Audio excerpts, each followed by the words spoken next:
I'm connected.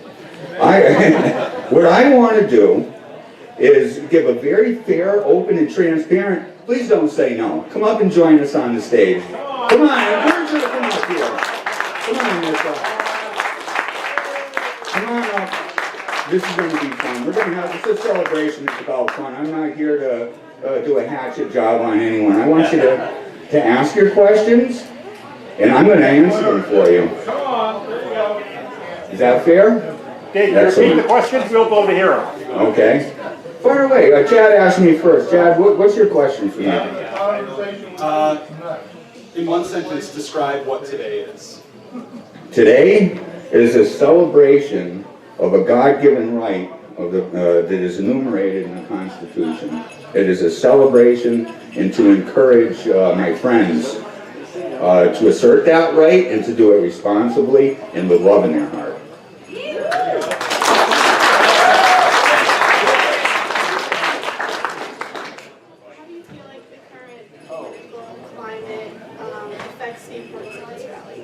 Can you repeat the question? She asked how the political climate affects this rally. The political climate is as bad and chaotic as I've ever seen it. I'm seeing things now that I've never seen in my life before. I am seeing our public servants, and I stopped calling them elected officials. I now only call them public servants because they are there to serve. Are actually sending their supporters out into the streets to break the law, to cause violence. So I think the political environment requires that people like me do things like this. Amen. Now, I asked that question back to both of you. What do you think the political environment means to the Second Amendment or any of the amendments to the Constitution? There you go. Fair enough. What do you think? I think the First Amendment is really important. So that's why I'm here. Okay, that's a good answer. She feels that it is important. It is, it's number one. Does it in any way make it harder for some people to feel able to practice their First Amendment rights in light of the ways in which Second Amendment rights are imposed? Give me an example, and then I want to make sure I follow your question. Well, the ways in which those two things are connected can be sort of complicated. Does it sometimes introduce the idea of violence to connect the Second Amendment, which is about firearms, to the question of the First Amendment? Well, good question, very good question. I think the First Amendment and Second Amendment were put in the order that they're in because it was preferred by our founders, that we use our intellect and our voices, and that we are given that public square and that ability to speak freely to preferably hash out the problems that our nation has. The Second Amendment, I believe, is in place in case tyranny begins to take hold. When they begin to legislate and make legal those things that are tyrannical. And it gives those folks with a gun an opportunity to still vote. And what we have is a situation where, and going back to your question about the political environment, we're often trapped and put into a box, and our discussions of the Second Amendment have to do with regulations in the Fisheries and Wildlife Manual. And I got to be very clear, and I've said this at every rally, every year, the Second Amendment was primarily put in place for killing tyrants. To protect us from tyranny.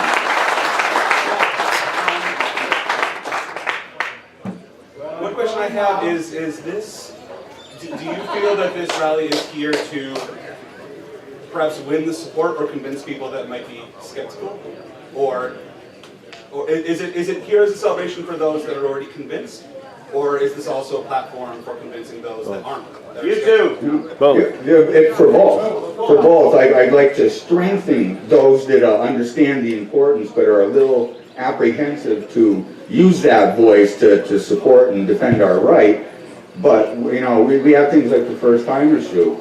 Last year we had numerous people that came out who have never shot a gun, some very afraid of weapons and had this unreasonable fear, who sat there in a very controlled, safe environment with professionals and shot a gun for the very first time. You know, and this may happen several times. I'm not one that force my ideas in someone else's head. Is liberty through acclamation. And so to answer your question, it's both. Those that are in the know and realize the importance of that amendment and most of them in the Constitution, to help give them that fire within to keep up the fight. But at the same time, I'm not a hater. Just because someone don't want to own a gun or whatever, that's fine with me. I just don't want them to take that right from me. But I would like those that are concerned with their personal security, concerned with their nation, to have a comfortable, safe place where they can go and be with like-minded people. I hope you spent some time walking around shaking hands today, and as you go out and you report on this, just report on it accurately. Talk about the people that you met and what lives in their heart. Nissa, you asked only one question here. I want to be fair. Good now. Is this mic on? Here, I'm right over here. I'll share this mic with you here. Sorry. Yeah, so as far as the first time thing goes, is that happening today? If so, where? Because we had been contacted by the Belchertown police who said that they were not, so I was just curious, is that going on, or? Well, I think there was some early confusion. There was an officer that's doing this. It's not the station itself. We have different volunteers every year. So this is not something that was endorsed or booked by a particular municipal corporation. This is an individual who's helping us out. Are you going to go down and give it a try? I'm generally non-participatory at the events like that. Oh, okay. Go shoot a gun. This being an exception. Well, yeah, this is public interview. It's too late. You crossed that bridge. You're on stage here. So go down and take a shot. The folks down there will be very happy to share that experience with you. Well, even if she doesn't want to do it because she feels she doesn't want to, at least go down and see what's going on and how it's done, so that you can report it properly. Yeah, they're not just out in the woods capping off. It's very safe, and the professionals are involved. And all gun owners are like that. We don't want to make a mistake with our firearms that would give impetus for them to come back and with regulation. You'll find that the firearm owners are many times more protective of the sentiment that lives around that Second Amendment than most would give us credit for. More questions. This is all about transparency, and I want to answer every question you've got today. Is there anything about the way in which this is organized, or perhaps some of the opinions, thoughts being expressed that aren't explicitly about the Second Amendment that might alienate moderate gun owners or even left-leaning gun owners who believe in the Second Amendment strongly, but perhaps disagree with some of the other sentiments being expressed, or some of the sentiments expressed by people invited here this year, perhaps last year? We're under a big tent, but is this event a big tent event? It really is. I try to bring diversity to every agenda. My open conspiracy, and I've been very clear about this, is that I use great national celebrities. Larry Kraft from Gun Owners of America, Sheriff Joe, Stuart Roche, Jeanette Finicum. Great patriots and have been out there fighting the fight for a long time. And I bring them here to attract the crowds. And then my little conspiracy is I got people like my next speaker, Mr. Chris Pinto, Kirk Watley, who's coming up, all right, Hal Shirtley from Camp Constitution. I attract the crowds, and these guys put them to work. That's what it is, because when we come up here, we celebrate today, but we don't go home and clickety-clack on Facebook. That's not going to do it anymore, folks. If you leave this rally today, and you go home and you grab your remote control and sit on the friggin' couch, you're going to lose. All right? Meet the people next to you, shake hands with the people at the table with you, and network with these speakers. That's why they're here, so that we can be actionable and do something good when they leave.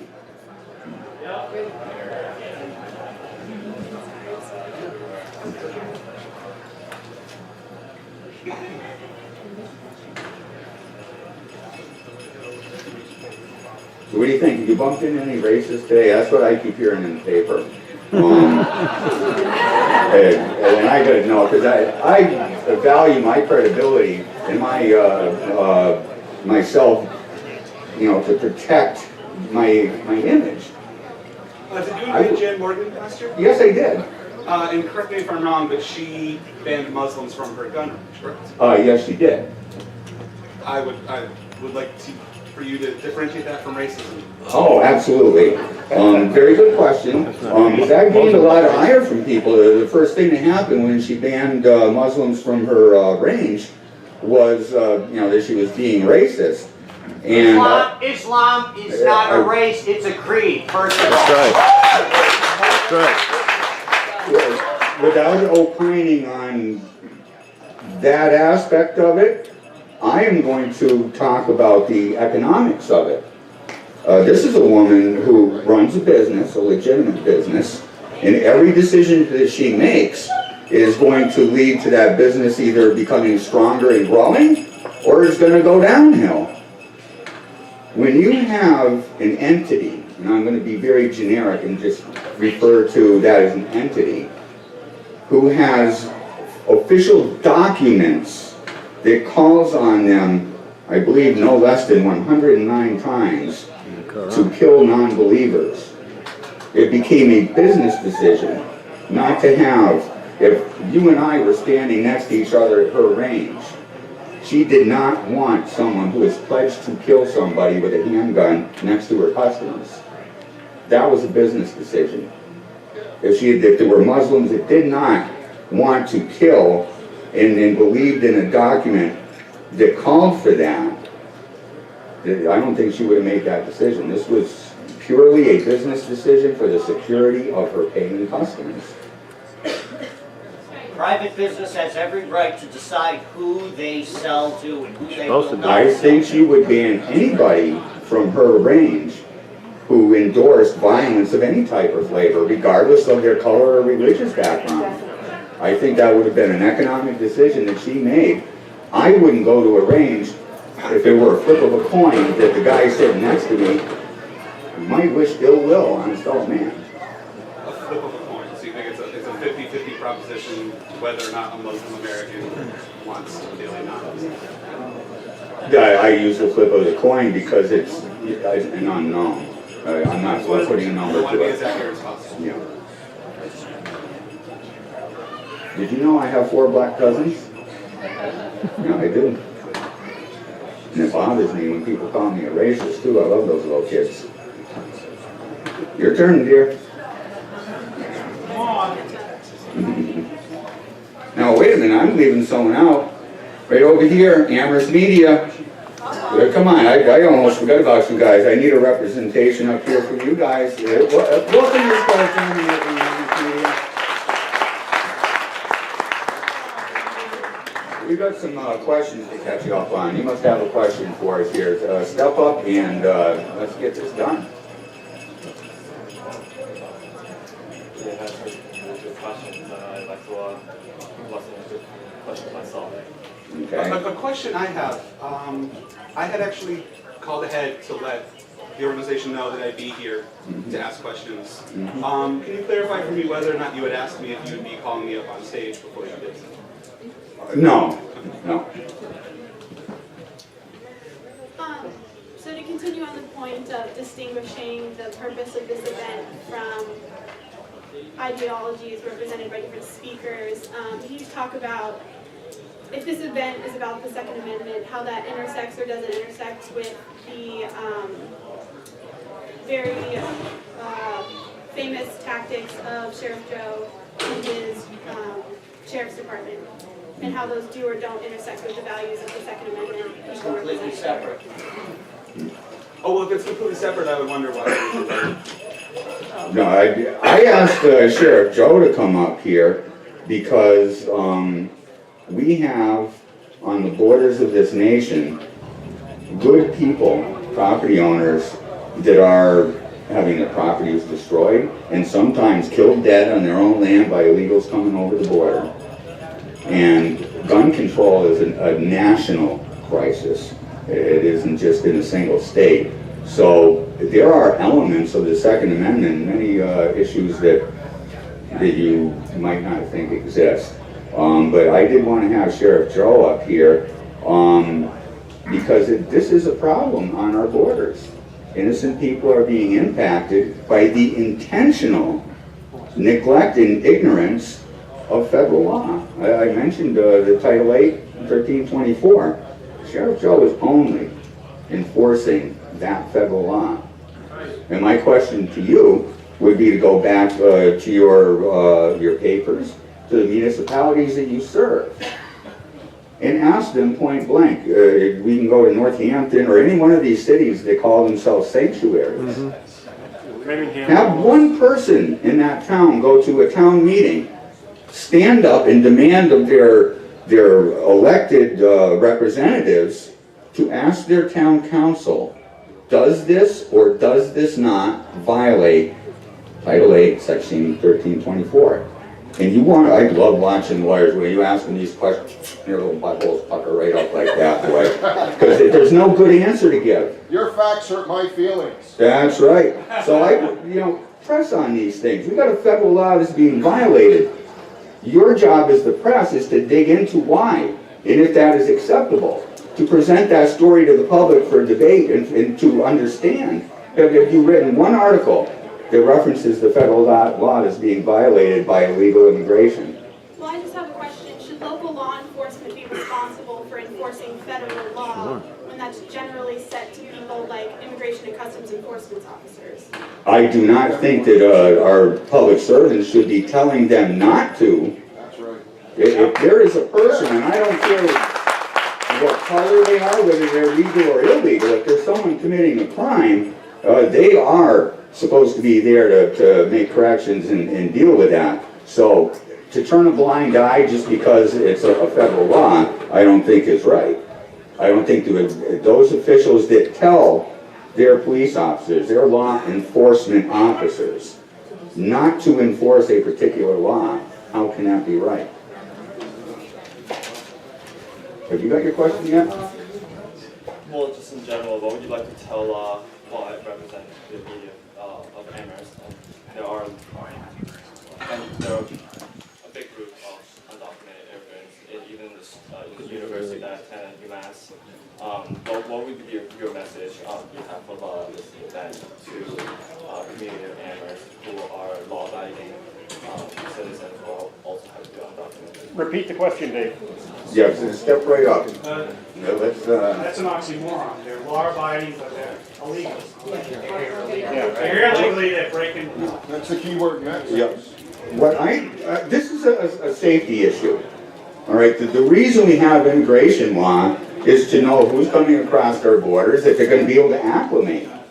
We have situations that are taking place across this country now where they're coming in, one, without secure housing, without being able to speak the language, which is supposed to be a requirement to understand a little bit of our history here and how things work in the United States. And they're being directed by many of our elected officials to go for government subsidies. The strongest our nation can be is when someone comes in and is a productive, integral part. Let's talk about what happens to illegals that do not document, that come in illegally. Let's talk about the damage that happens there. There are coyotes out there that understand that people that come into this nation illegally and trying to be under the radar are susceptible to all kinds of things. Women being raped, children being kidnapped and put into sex rings. All kinds of bad things happen to illegals because they are off the radar. Why do we not talk about that? These are real human beings, and I do care for them too. I have love for all human beings. We are creating a situation that is unsafe for those people in many instances. Well, what would be your message for those who are non-violent? if my family came here illegally, I must admit, and we worked our way into legal status. And unfortunately, my sister still remains undocumented. She works at a daycare taking kids. She commits no crime. Only Well, she could one, only we were one. brought here as a child, and it was not her decision to commit a crime as when she was 7 years old. So what do you tell the message for those situations like us, not those who come here knowing illegally, trying to secure, maybe even trying to escape their, for example, Mexico, they're trying to escape murders in their families, and I have met people from Mexico who have fled from cartels out of desperation. What would be your message? Because there are out there, even in the community, small community like Americanists, and so forth. I would say that many times we are a nation of laws, and believe me, we got a lot of them, and most of the time they're just not enforced. I am quite certain there is a process in place for your sister, and I would plead with her to be legitimate and legal as soon as possible for the reasons I just stated. And if it is in our heart to be Americans and to have that fire of liberty inside of you, that must live in her. She's participating in capitalism. That's a good thing. She's working and she seems to be enjoying it. Let's make her an American.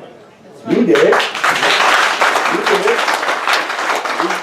We want productive people like that. Just knock on the front door, follow the process, and there's people in this country that will help. Yes.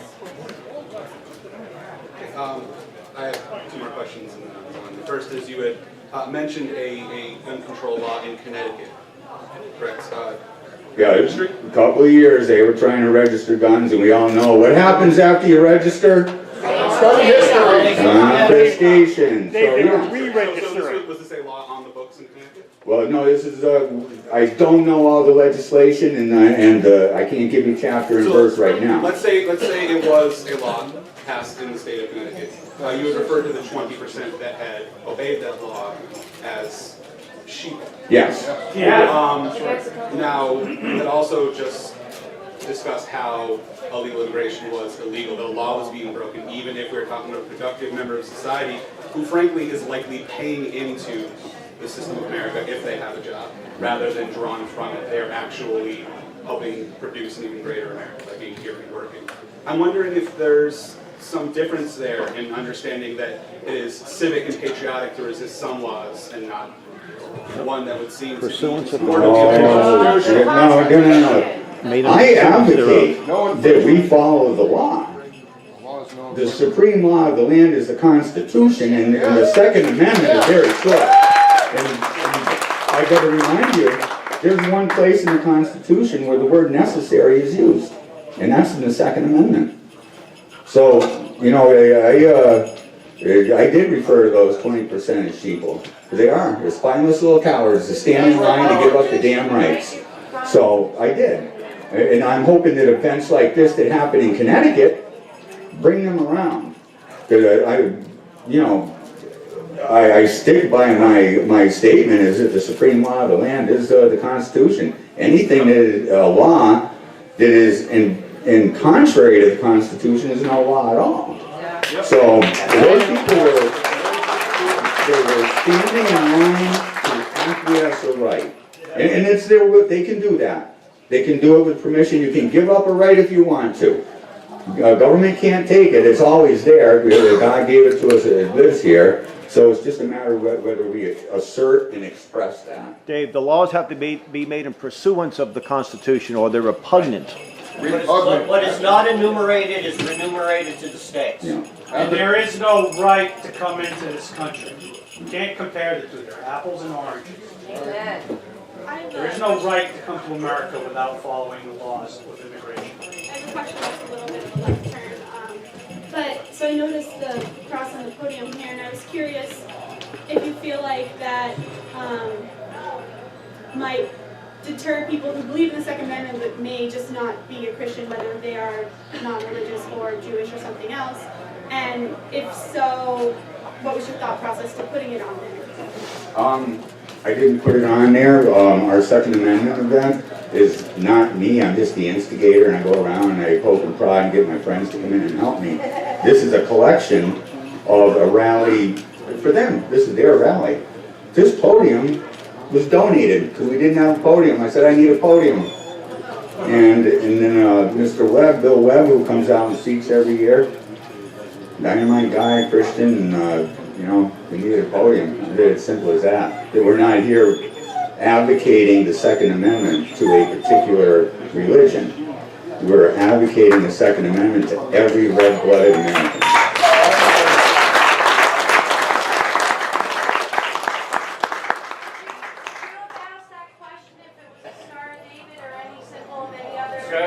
Or a crescent, yeah, a crescent. Would you have asked that question, yes or no? Or a peace sign.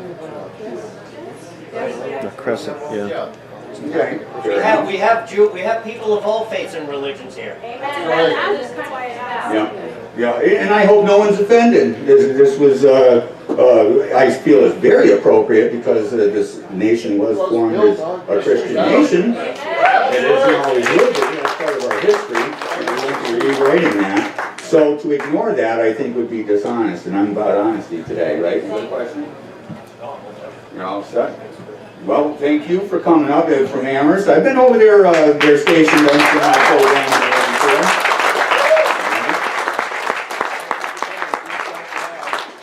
did we get your list? For now, but I usually have follow-up, so.